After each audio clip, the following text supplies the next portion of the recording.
Hello, and welcome back to History Tweaks for another alternate history scenario. This time, we'll look at a scenario based on society rather than history. So, without further ado, let's get into it. Sometimes, in the Western media, India is painted as the country of caste, curry, and cows. And caste has almost become synonymous to India and the Hindu religion.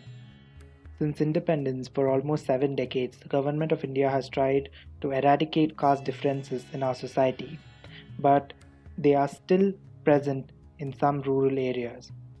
Now, one might ask, why is it so? Why has the Indian caste system become so notorious? And not like India was the only place where caste system existed. We saw it in feudal Europe, in Rome, in Egypt, and everywhere else. But one of the reasons the Indian caste system has become so notorious is because it is rigid and there is no possible movement from a lower caste to higher caste or vice versa. Whereas in most other instances, there was some mobility between the castes. Obviously, the slave caste or slave class was not allowed to be freed, but as the time passed, the mobility increased. But that did not happen with the Indian caste system. And what pains me the most is that Indian caste system was not supposed to be like this. When the Indian caste system started off, it was nothing like the caste system of Rome or Egypt. It was very egalitarian and it was a mere way of structuring society and dividing labor. But as the late Vedic age dawned, the caste system became hereditary and slowly it became more and more rigid. Now, I have heard many pointing at the Manusmriti to be the point where caste system went from being an egalitarian system to an oppressive system, as many argue that Manusmriti entitled Brahmins to assume a higher status, which in some sort of form is true, as the shlokas of the Manusmriti were misconstrued to give Brahmins higher power effectively in our timeline. But Manusmriti existed already almost 200 years before the shift of power happened. Then why did the Brahmins not use it earlier? They, to answer this, we have to go back to the pre-classical age in India, that is, before the Mauryan Empire started, to the time of the Mahajanapads to around 500 BCE. Now, there's a commonly held misconception that throughout the Mahajanapads there was only one religion, Hinduism. And this is sort of true, but there were different sects as Hinduism accommodated multiple ideologies. And there were two major sects, the Gandhara sect and the Magadha sect. The Gandhara sect is what we think of as the early Vedic age. It was centered at Takshashila, and the Takshashila University was follower of this sect. It was from the Gandhara region that the great thinkers and scholars of Vedic India arose, like Panini, who wrote the grammar for Sanskrit, Aryabhatta, Bhaskaracharya, and even Chanakya, who later helped Chandragupta Maurya form the Mauryan Empire. The Gandhara sect was based on rituals, sacrifices, and yagnas, and there were a set of non-hereditary priests who were linked to each chieftain and king in the area, who did these ritualistic practices for the king, like Ashwamedha Yagya or other yagyas. Here, the caste system is what we talk about as the early Vedic caste system, and it was very fluid and egalitarian. While on the other hand, the Magadha sect was based on the theories of karma, rebirth, and ultimate moksha, which are seen as the contemporary Hindu ideologies nowadays. And the caste system here was a little bit more rigid, and also the preference towards Sanskrit was lower as priests performed their rituals mostly in Prakrit and Pali. But as Gandhara was seen as the center of wisdom, the Magadhan sect was a little on the back seat, and the ideology of the Gandhara sect was the one that mattered. So then one would ask, what happened? Why did the egalitarianism of the Gandhara sect disappear? To answer that, I have to call out one and only one name, Alexander the Great. With the conquest of Cambodia and Gandhara and the kingdom of Porus by Alexander, the society in the heartland of the Gandhara sect was in upheaval. The priests lost their jobs because there were no more kings to be served. The upheaval was such that the Brahminical literature of the area even alludes to the fact that Pralay was near, looking at all these upheaval in society and conquest, etc. Even after Alexander's empire fell, the region was recaptured by the Mauryans, who obviously followed the Magadhan sect of Hinduism, and hence Brahminical way of life of Gandhara almost came under attack. To save their way of life, their source of income, and their hegemony in society, the Brahmins almost reinvented and rebranded themselves as the sole possessors of the knowledge of the Vedas. Because, as I previously mentioned, Sanskrit literacy in the Magadhan areas was really low, and the Brahmins became the only ones who could actually read the Vedas. And hence, they rebranded Hinduism as an amalgamation between Gandhara sect and Magadha sect and claimed it to be the continuation of Vedic Hinduism. In doing so, they also used the Manusmriti to establish themselves as the highest order in the society. At first, all this was just to survive, but soon they misrepresented the Manusmriti out of greed, and the caste system became hereditary, rigid, and endogamous. But what if all that changed? What if caste system became just a way of structuring society and dividing labor? For this, I would propose two things going differently. Firstly, Gandhara is not captured by the Achaemenids, and secondly, Alexander is defeated by Porus. 530 BCE, 12 years before Darius's invasion into Gandhara, the region of Gandhara and the neighboring Kamboja were both in political turmoil. The central authority of the king of Gandhara was in downfall, and the local chieftains and tribesmen competed and fought with each other for influence. This presented King Darius the Great of Achaemenids with a very good opportunity to conquer the region, which was famed for its gold and its natural resources. And hence, in 518 BCE, he marched down through the Khyber Pass and, without much opposition, took over the region. Almost in a way, this was the first blow to the early Vedic way of life and the Gandharan sect. To prevent this, we would turn to King Pushkar Shakti, the king of Gandhara at the time. Let's say by 530 BCE, King Pushkar Shakti, through diplomacy, persuasion, and conquest, has united the kingdom of Gandhara. And I would go further to say that he is also somehow tipped off about King Darius's plans to invade the region, and hence he starts amassing and strengthening the army as well as stabilizing the region. Firstly, with help of the neighboring Kuru, he conquers the region of Kamboja, which was so as to prevent Darius from having a home base so near to the Khyber Pass. Then he continues to strengthen the army and improve the defenses at the Khyber Pass. 518 BCE, King Darius the Great of Persia sets off with an army from Babylon with the intention to conquer the region of Gandhara and the Indus Valley. The forces of the Achaemenid Empire under King Darius the Great of Persia is met by the combined Indian forces of the kingdom of Gandhara, Kuru, and Saurasena.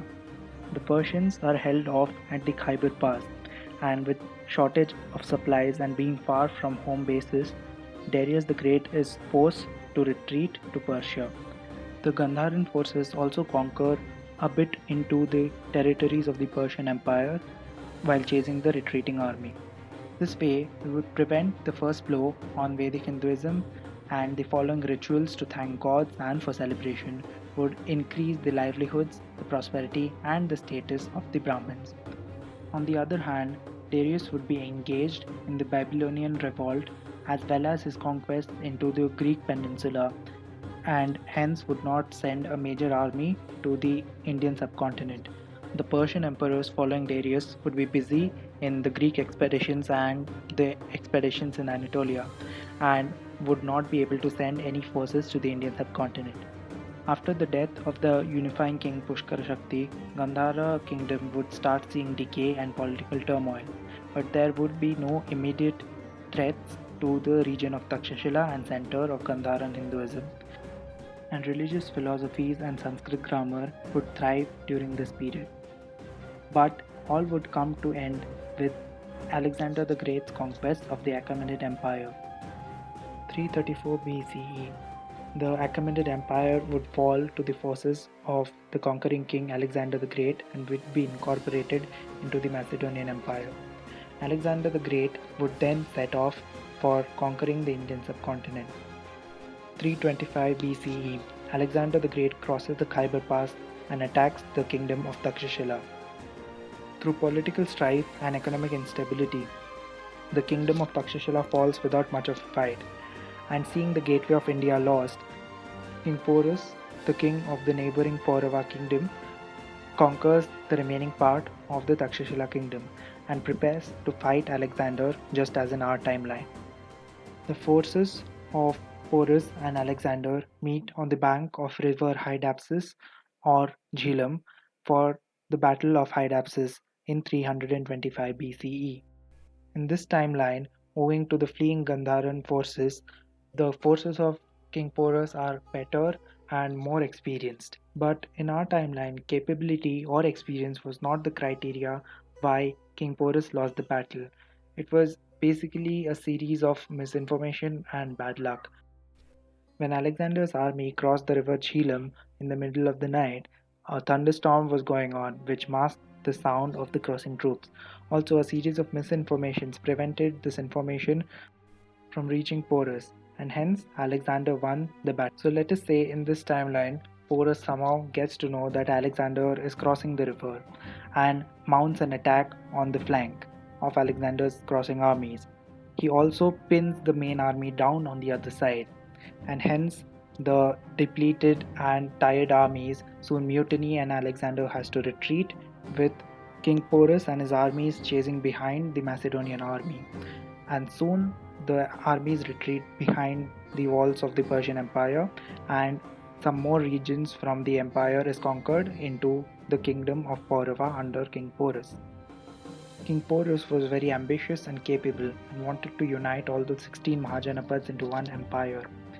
And in this timeline, seeing the threat of the rising Magadhan Empire or the Nanda Empire in the east, Porus starts restructuring the administration and the revenue systems of the newly conquered regions and starts strengthening and training his armies to ensure that his armies are at a better and more equal footing with the Magadha army. Porus also pushes through administrative and revenue reforms and is also involved heavily in the social side of his empire. Porus is said to have always been against the institutionalized caste system that he saw around him, and he wanted to remove the hegemony of the Brahmins. He encourages higher mobility within the caste as well as freedom to choose one's own caste based on one's profession. 320 BCE. With the post-war stabilization over, King Porus attacks the neighboring kingdom Kuru in the Kashmir region and incorporates it into his kingdom. He then takes an expedition southwards along the banks of the Indus River and in the Gandhara region and incorporates the surrounding regions from the local chieftains. With this, he lays the foundation of the Paurava Empire. On the other hand, with the death of Alexander, his empire is also broken up, and the regions bordering Porus's empire fall under his general Seleucus. Seleucus tries to win the lands in India, the ones Alexander couldn't, but fails as the Paurava army holds his army out across the Khyber Pass indefinitely. With the establishment of the Paurava Empire, we come to one of the major changes in this timeline.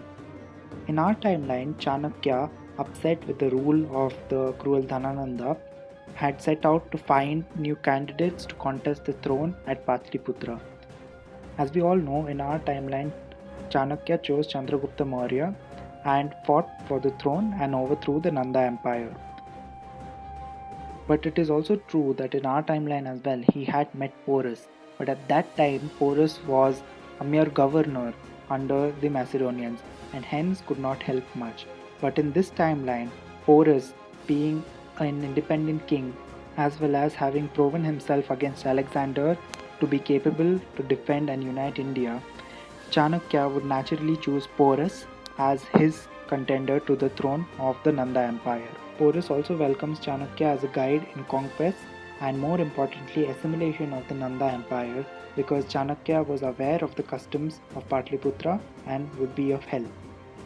318 BCE, Porus would perform an Ashwamedha Yagya and set out on an expedition to extend his borders to that of the Nanda Empire. He would annex the remainder Kuru lands into his kingdom and also capture the Surasena and Avanti kingdoms and bring them under his realm. For the next 2 years, he would stabilize the regions and train a professional army to challenge that of the Nanda Empire, and in 316 BCE would march towards Patliputra. Many chieftains under the Nanda Empire, tired of the tyranny of Dhanananda, would side with Porus, and by 315 BCE, the capital Patliputra would fall, and the Nanda Empire would be conquered, and this would spread the Paurava Empire over almost whole of North India. Post conquest, the capital would be shifted to the capital of the Magadha Empire, Patliputra, as the largest population of the empire would reside in the eastern region. And as it is seen throughout history that whenever a empire with a smaller population conquers an empire with a larger population, the capital is normally shifted to the larger population centers, and this would also happen in this case. Porus would encourage the priests and other scholars from Gandhara and Takshashila regions to migrate to the eastern regions of the empire and settle in Patliputra. He would also start the Nalanda Institute to propagate the rituals and practices of Gandhara to the east as well. This would usher in the classical era of Indian history, and there would be numerous epics and hymns and poems written about the great conquest of Porus and his victory against Alexander. Porus would greatly patronize the Gandharan sect, and the Magadhan sect of Hinduism would slowly recede into the background. But some good points from the Magadhan sect would also be incorporated into the Gandharan sect, forming classical Hinduism. Porus would also push for reforms in the Vedic society, which he believed had become corrupt. With the help of a group of scholars, including Chanakya, he would institute for the caste system to being non-hereditary and fluid, and also giving equal status to women in society, similar to early Vedic times. By the time of his death in 290 BCE, Porus's empire would stretch from Gandhara to Vanga and would incorporate most of the 16 Mahajanapads. Caste as we know it would almost be abolished, and caste would recede to being a way of just structuring society and dividing labor. Caste of a person would be decided after he passed out from an institute based on his profession. With the efforts of Porus and his successors, soon by 250 BCE, society in the Indian subcontinent would revert back to the times of the early Vedic age with the same egalitarianism. He would also encourage Sanskrit education for all Varnas to make the Vedas more accessible and not being a monopoly of the Brahmins. And this would basically end the caste system and its rigidity in the Indian subcontinent. But as it is historically seen, when societies abolish or end one form of segregation, another, maybe less rigid form of segregation arises in the societal stage. For example, France and Scotland. In the 12th century, they both had rigid class systems just like rest of Europe. But when Scotland's class system diluted, the system of clans took force and it became the major form of division of Scottish society. And this is what would happen in this timeline in the Indian subcontinent as well. The Indian equivalent of clans was known as the Jati, which was present and is still present, but due to the greater segregation based on caste, the Jati system does not take precedence. It is like the sun and the moon. When the sun comes out, the moon gets hidden. So in this timeline, the Jati system would come into action. Each Jati would be like an extended family or kin with one head of the Jati or a clan leader. The clan leader would hold a certain parcel of land, and all the people in his Jati would owe allegiance to him and pay taxes to the clan leader. Each Jati will have further segregation based on the profession, but the major segregation system would now become the Jati. By 250 BCE, the Paurava Empire would extend to encompass all the 16 Mahajanapads under its realms, and would stretch as south as the river Krishna. Society would reach a golden age under the first Paurava kings, but soon the empire would start showing signs of decay, and by 170 BCE it would collapse.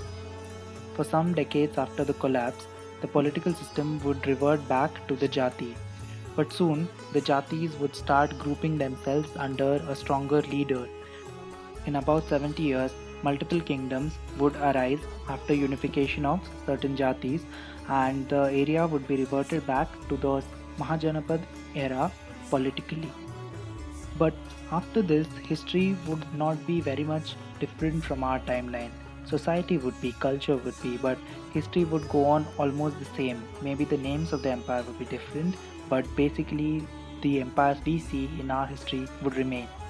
Paurava Empire would become almost like a replacement of the Mauryan Empire, and history would continue almost similarly in our timeline thereafter. What would differ is each empire coming afterwards would have to get their allegiance from each clan in the region, which would almost be corresponding to the districts in the modern day with very small subdivisions. This would slow down the rise of empires, but we would still see the Shunga Empire or some of its alternative rise after the fall of the Paurava Empire. It would then be followed by the Shatvana dynasty and then the Kushana Empire centered around Gandhara. But in this timeline, the conquest of India by the Kushanas would be slower and hence the Kushana Empire might last a bit longer. 320 CE, with the coronation of Chandragupta I in Patliputra, the Gupta Empire would be established and would start its ascent to conquer the whole of North India as in our timeline. But in this timeline, the conquest by the Gupta Empire would be slower as they will have to persuade each clan and assimilate each jati every time they conquer a region. And hence, we would see Gupta Empire reach its height not under Chandragupta II, but during the reign of his son Kumaragupta I. After his death in 455 CE, Kumaragupta would be succeeded by his son Kandagupta. Kandagupta, in our timeline, did not make much of a name and was among the last of the great Gupta empires. But he was very capable and just grew resilient because the empire had already seen its golden age and there was no excess conquest. But in this timeline, as the empire has just reached its maximum extent, Kandagupta would be at his best administrative and leadership capabilities, and the same could be said about the Gupta army. In our timeline, by the time the Huns attacked from the north, the Gupta army was pretty weakened because of disinvestment. But in this timeline, the Gupta army would be strong and would be able to fend off the Huns.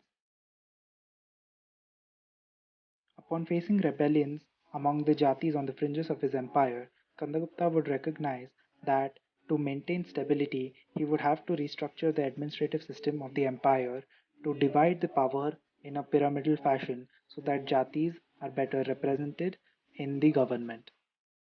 And hence, in 458 CE, he would start a system of restructuring the empire to give the Jatis more say.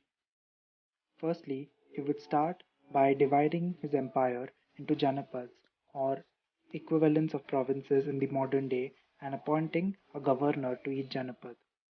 The empire is subdivided into nine janapads: the Janapad of Magadha, the Janapad of Vanga, the Janapad of Kalinga, the Janapad of Koshala, the Janapad of Kuru, the Janapad of Kosambi, the Janapad of Avanti, the Janapad of Matsya, and the Janapad of Paurava.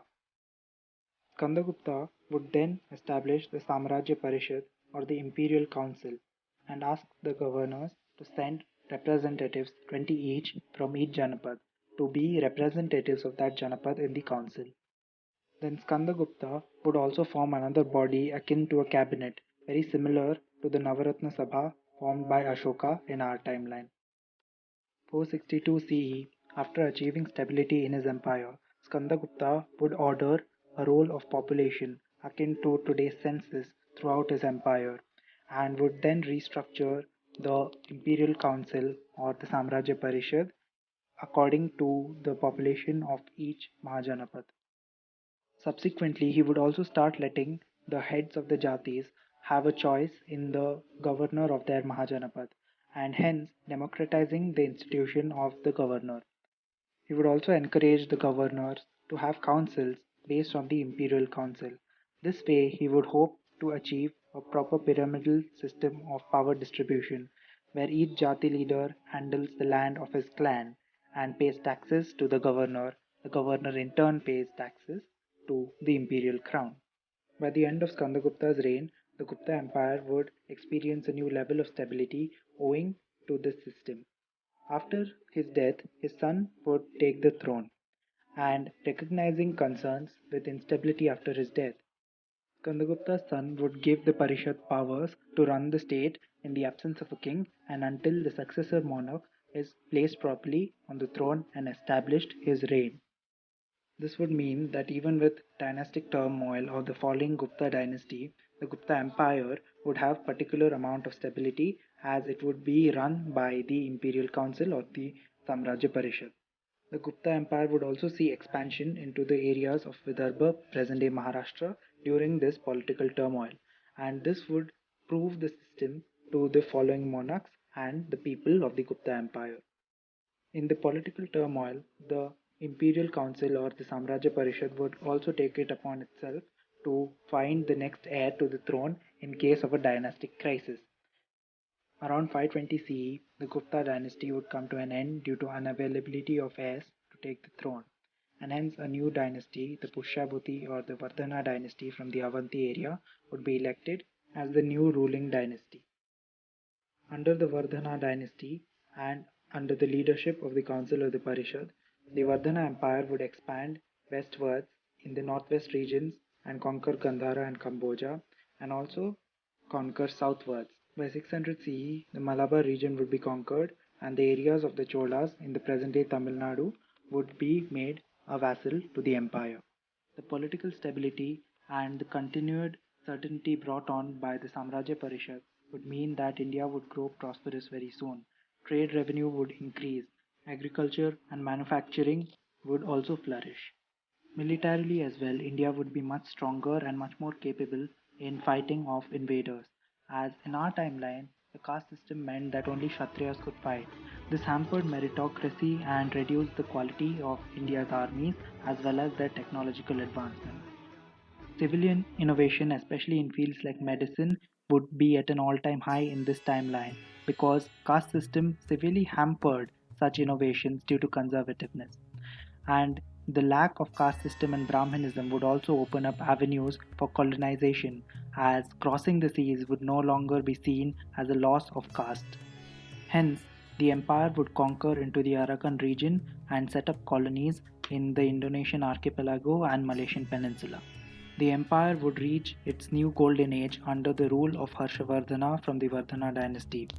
In our timeline too, Harshavardhana was a very able administrator, and hence in this timeline with the help of the council, Harshavardhana would take the empire to new heights.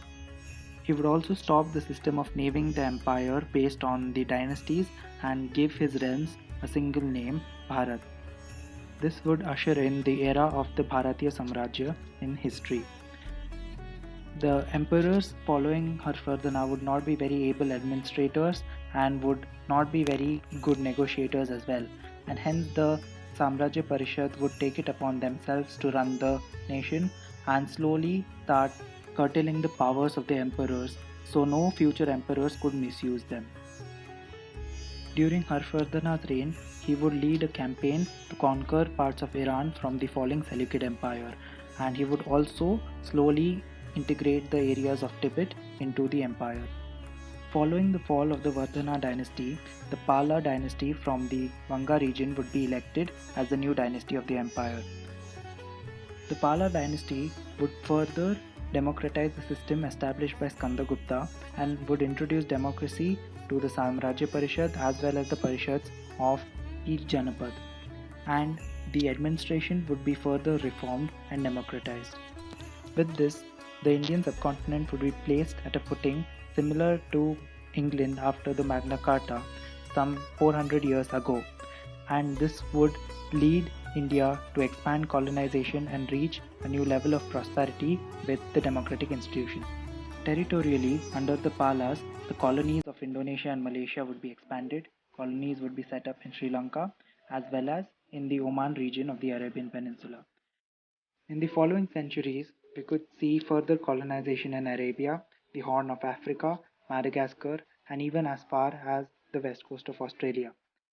By the time the Middle Ages come, India would be at a footing similar to many European powers like Spain, Portugal, England, and France, and would hold territory and influence not only in Southeast Asia but also across the regions of the Indian Ocean. And India would be the shining city on the hill, ideal to follow for all democracies in the world. Thank you for watching and have a good day. Don't forget to like and share to contribute to this growing empire of ours and subscribe to join its ranks.